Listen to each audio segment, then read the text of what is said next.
Okay, everybody? Yeah. Yep. Tony, you must be delighted with that result, and I think from the start, really, you were the dominant team. Well, I think it was the right result for the way the game went. I think obviously it felt here we go again, sort of. I don't think they'd been over the halfway line, and yet we lost the goal. But some great character to get in front before half time. I think it was some really good play, some really positive play, some front foot play. Yeah, I think it's important for us. As I've talked during the week to you, I think it was a bit harsh on us losing 3 games, because I think within there were some pretty okay performances at times in all of the games, but you have to take it on the chin when you lose football matches. And what was important was to try and keep the confidence and the belief of the team going. Showed them a lot of real positives against Leicester in the build up to this game, of how the rewards of playing on the front foot can get you opportunities. So I thought we did that well today. Suffocated them really for long spells in the game, and it wasn't really until the last 15 minutes that they pushed on and had a go and asked some questions of us. But we also in that period could have scored another goal or two, but on the break. But yeah, happy with the points. Got a week now to prepare for the next one rather than 2 days, so looking forward to the week coming up. You put Roos in up front today, and he grew into the game. I thought towards the end of the first half he was starting to find his feet. Was that a late decision, or did you decide that was the way you were going to go this week? Yeah, we decided very early that it was time really to want to take the young kid out and give him a breather. The burden of having to score goals as a young boy coming on loan and not playing at this level before. It's you can keep giving opportunities, and yet ultimately the team has to win and we have to score. Rooson's been brought in, paid money for him. He's not an 18-year-old kid, he's a 24, 25-year-old man, and we felt he was about ready. He'd had all that training and played some under-21 games, and yeah, he's here. Let's put him on.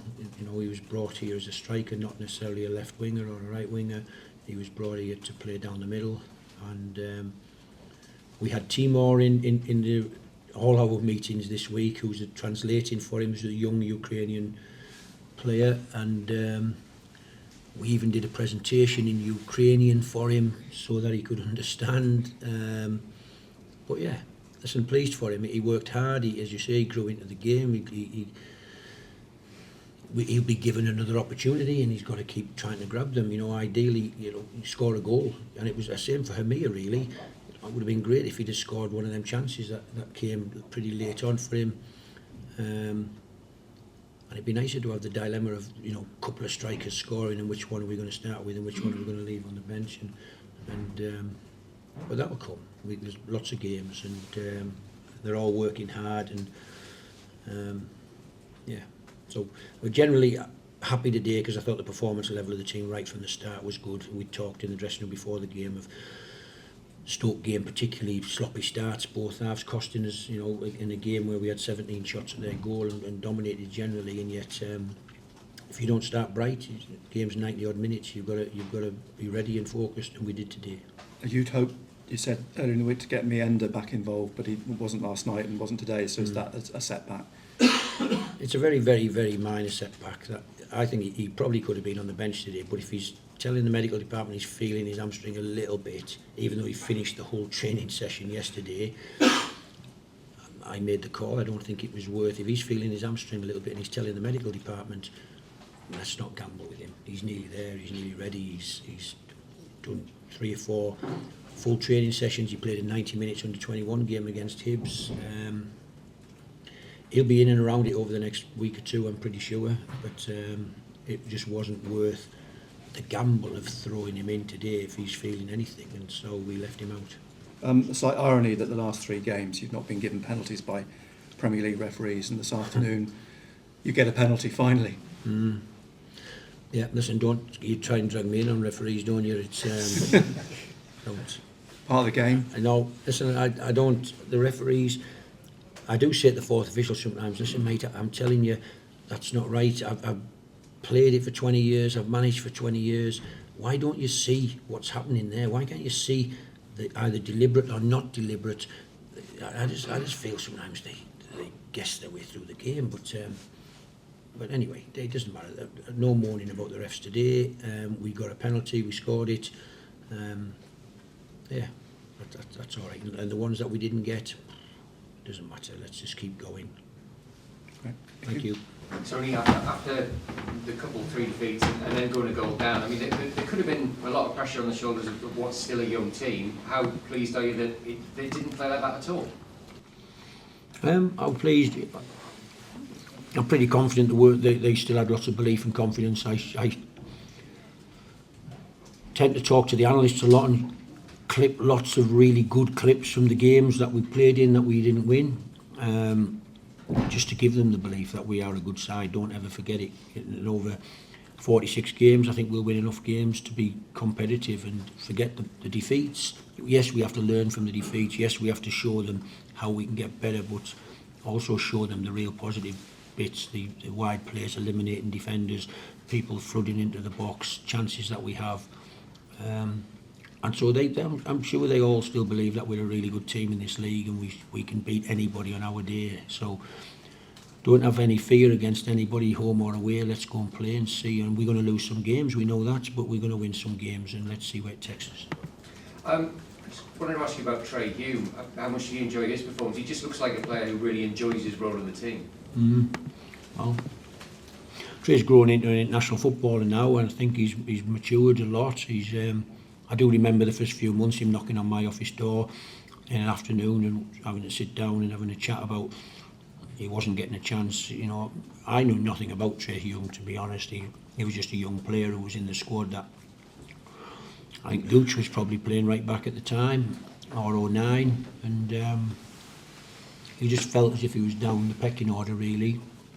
Wait your turn, be patient, there's going to be injuries, there'll be opportunity, and you have to grab it when it comes along and make sure you make me think that, well, as has happened, you know, Gooch has moved on, 09's now stuck in at centre half, and Trey has made the right back position his own, and obviously we roll him into midfield at times, and he's more than technical enough to play that role and do that job, and so yeah, we're really happy with Trey Hume. We are a bit concerned at the moment about the amount of football he's played. You know, he had 2 or 3 3-week games on the back of 2 international fixtures in the last international break, with another international break coming up in a couple of weeks. It's at some stage he'll be getting substituted off, or you know, and the opportunity for the young centre backs or young defenders that we've got will be in front of them really, and they'll have to do it, because I think, you know, we're careful that we don't lose Trey with an injury through overuse really. What was your view on the Norwich goal, Tony, and how pleased were you that didn't particularly unsettle your team? Well, it wasn't an angry conversation. It was just a conversation with Pierre that he has to.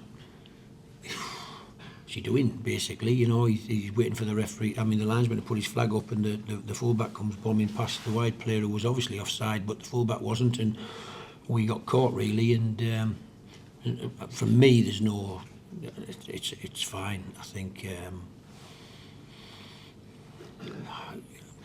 it didn't knock too much belief and confidence out of the team. They felt they were dominant. They felt they were on top. They felt they were probing, and we tried to do a lot of work on how to break down deep blocks, and thankfully we did. It would be nice for our strikers to score, but you know, Trey Hume and Dan Neil scored the goals before half time, and obviously Jack scored the penalty. But yeah, I think we warranted it. I think we deserved it. I can't sit here and say, "Oh, we got away with one day." I think our performance of our team over the last few weeks has warranted some victories, or today I think the performance warranted a victory, and yet for a spell when they scored, we're thinking maybe this isn't going to go our way as well. But thankfully we got the goals, and the performance was good enough to win. How pleased are you with Jack Clark's consistency? It's really every game there seems to be a goal contribution of some sort, pretty much. Yeah.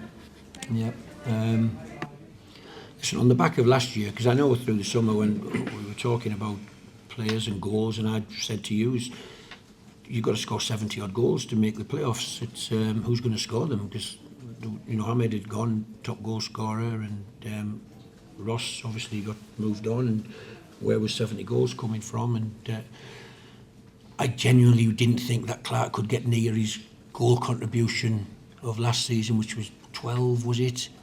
And yet is he already at 9? But, listen, he's done amazingly well. And what I would say is a young boy who got sold for 10 million quid to Tottenham from Leeds United. So the talent is obviously there. He's got a lovely personality, to be honest. He's got opinions on football, but he does listen.